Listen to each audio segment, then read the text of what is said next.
आज हम बात करने जा रहे हैं कि चंद्रमा से बनने वाले योग। चंद्रमा 64 कलाओं पर उसकी कला रहती है, लेकिन चंद्रमा की कला क्षीण हो जाती है 15 दिन में, और चंद्रमा के आधार पर ही ज्योतिष में योग बनते रहते हैं। इस योग में मनुष्य जब पैदा होते हैं तो फिक्स हो जाता है कि ये जातक संसार में क्या करने वाला है और किस तरह से अपना जीवन निर्वाह करेगा, फिक्स हो जाता है।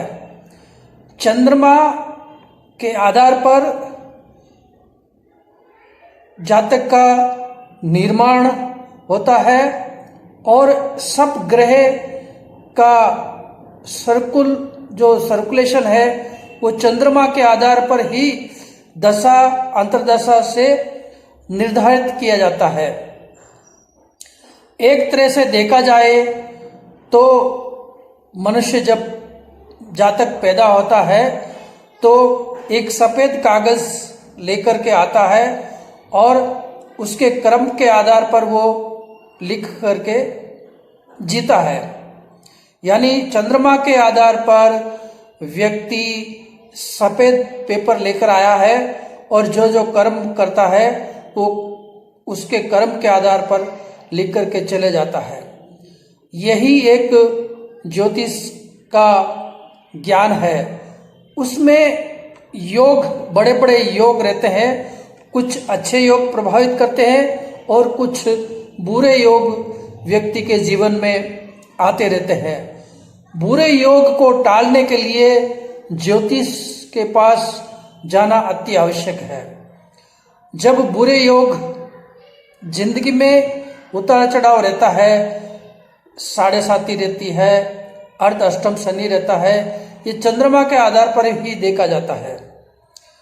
और शनि की ढैया वगैरह सब ये चीज कुंडली में देखना है तो ये अंदरूनी जो है नहीं देख करके अपन उसको जीवन किस तरह से आगे बढ़ाया जाए, व्यक्ति की अपार धन संपदा कैसे मिलता है, अगर नहीं मिलता तो कौन सा उपाय करने पर इसमें मिलेगा।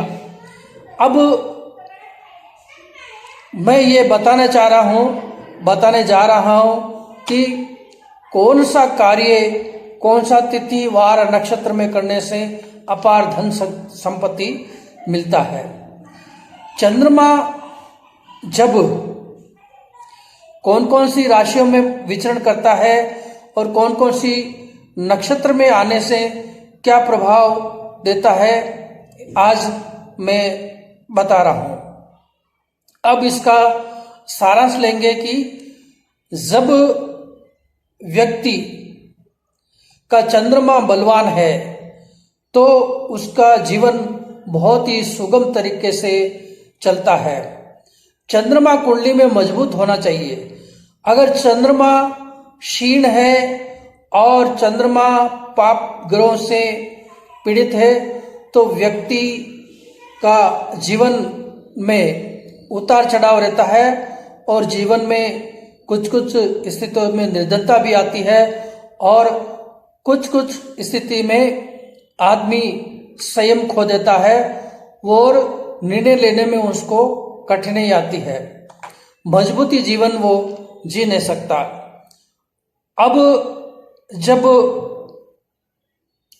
ये चंद्रमा के आधार पर विश्लेषण होता है, मैं एक और बात बताने जा रहा हूं कि योग बहुत ही बलवान रहता है और वो कर छोड़ता है, लेकिन सूझबूझ के आधार पर जीवन निर्वाह करना व्यक्ति के आधार पर व्यक्ति सोच समझकर कार्य करे तो उसको धन में और व्यापार में और नौकरी में कुछ कठिनाइयां नहीं आती है। कठिनाइयों से बचने के लिए मैं आपको नक्षत्र के बारे में बताने जा रहा हूं। उस नक्षत्र में आप बिजनेस व्यापार कर लिया जाए तो बहुत ही अच्छी तरीके से आप धन दौलत कमा सकते हैं और व्यक्ति का जीवन निर्वाह आराम से चलता है। कौन कौन से नक्षत्र है, नक्षत्रों में भी अगर अपन जो चीज खरीदी कर रहे हैं, बिजनेस कर रहे हैं, तो 3-4 महीने में उसका डबल रेट मिल जाता है। प्रॉपर्टी है और कुछ माल खरीदी करने वाले व्यापारी है, सोना हीरा जवाहरात इत्यादि सब प्रकार से बिजनेस करने का आधार रहता है। अगर नौकरी भी वो नक्षत्र में कर लिया जाए तो नौकरी बहुत ही अच्छी चलेगी और सुदृढ़ तरीके से चलेगा। नक्षत्र का आप पेन पेपर लेकर लिख लीजिए। श्रवण नक्षत्र, धनेष्टा, शतभिता, हस्त, चित्रा, स्वाति, पुष्य नक्षत्र, पुनर्वसु, मृगशिरा, अश्विनी, रेवती, अनुराधा। ये नक्षत्र के अंदर व्यापार कर लिया जाए तो जीवन में बिजनेस का कार्य बहुत ही सुचारू रूप से चलेगा। फिर एक बार बोल रहा हूं, स्वर्ण, धनेष्टा, शतविसा, हस्त, चित्रा, स्वाति, पुष्य, पुनर्वसु, मृगशिरा, अश्विनी, रेवती, अनुराधा। ये नक्षत्र व्यापार का धनवर्धक कहा गया है। इन नक्षत्रों में धन दौलत, बिजनेस, जमीन जायदाद इत्यादि खरीदी करने पर अपार धन संपदा मिल जाती है। और अब मैं बताने जा रहा हूं, तिथि और वार को टालना चाहिए। ये नक्षत्र के अलावा तिथियां इसमें आए तो वो टालना जरूरी है। रविवार के दिन द्वादशी, सोमवार के दिन एकादशी और मंगलवार के दिन दशमी तथा बुधवार के दिन तृतीया, गुरुवार के दिन षष्ठी और शुक्रवार के दिन द्वितीया तिथि और शनिवार को सप्तमी तिथि। ये तिथियों में कुयोग सूचक है। ये तिथियां कुयोग कहलाती है। इनका नक्षत्र में कोई भी प्रभाव नहीं रहता। पहले जो नक्षत्र बताए हैं इसमें तिथियां और वार देखना जरूरी है।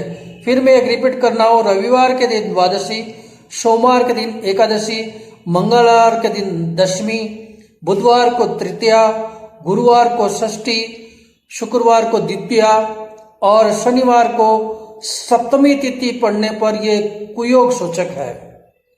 आप पेपर पर लिख सकते हैं। तथा इसके अलावा भद्रा भी ज्ञात होना जरूरी है।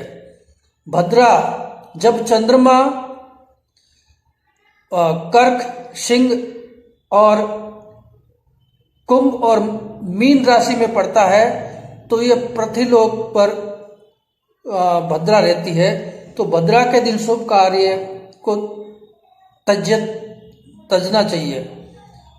जब चंद्रमा मेष, वृषभ, मिथुन और वृश्चिक राशियों पर विचरण करता है, ये इसमें भी भद्रा स्वर्गलोक में निवास करती है।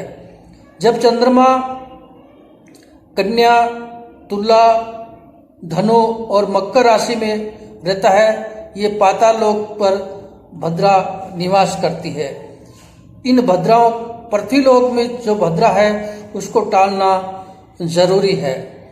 तो भद्रा का उत्पत्ति कैसे हुई?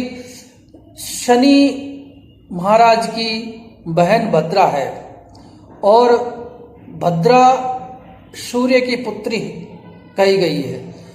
सूर्य की पुत्री ये छाया से उत्पन्न हुई है। तो इसके अलावा ब्रह्मा जी ने इसको वरदान दिया था कि तुम विष्टिकरण में प्रवेश कर जाओ। विष्टिकरण तिथिवार नक्षत्रकरण है, उसमें विष्टि को भद्रा कहा जाए, इसको उपाधि दे गई है।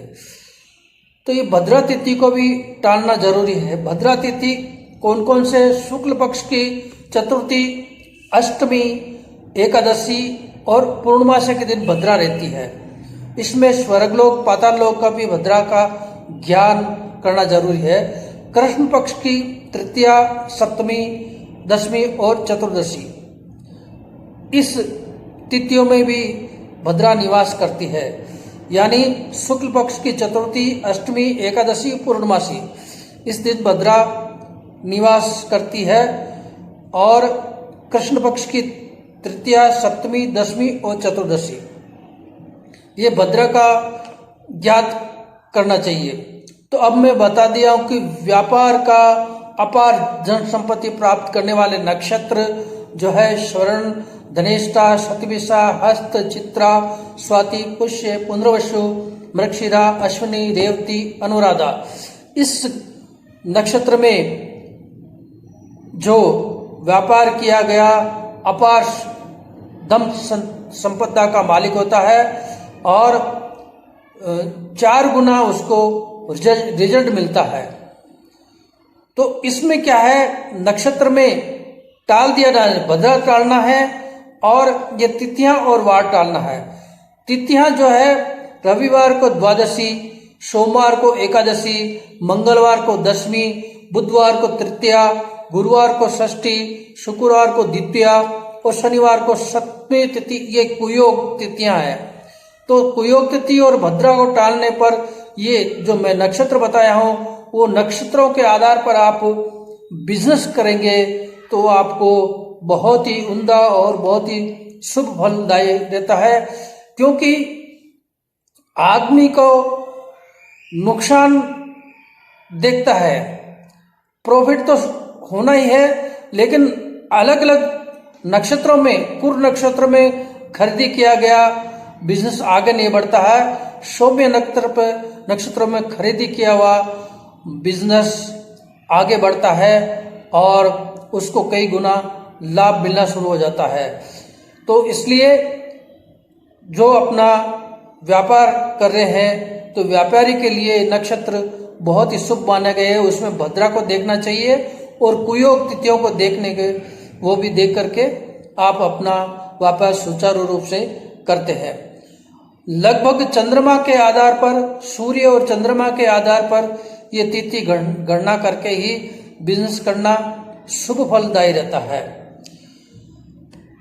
कुंडली में भी उसका कितना ही बड़ा योग, खराब योग चल रहा हो तो ये मैं जो आपको दिया हूं उसके अंदर आप व्यापार कर सकते हैं, नौकरी पर ज्वाइन कर सकते हैं। वो आपको बहुत लॉन्ग टर्म में आपको कमाई देगा।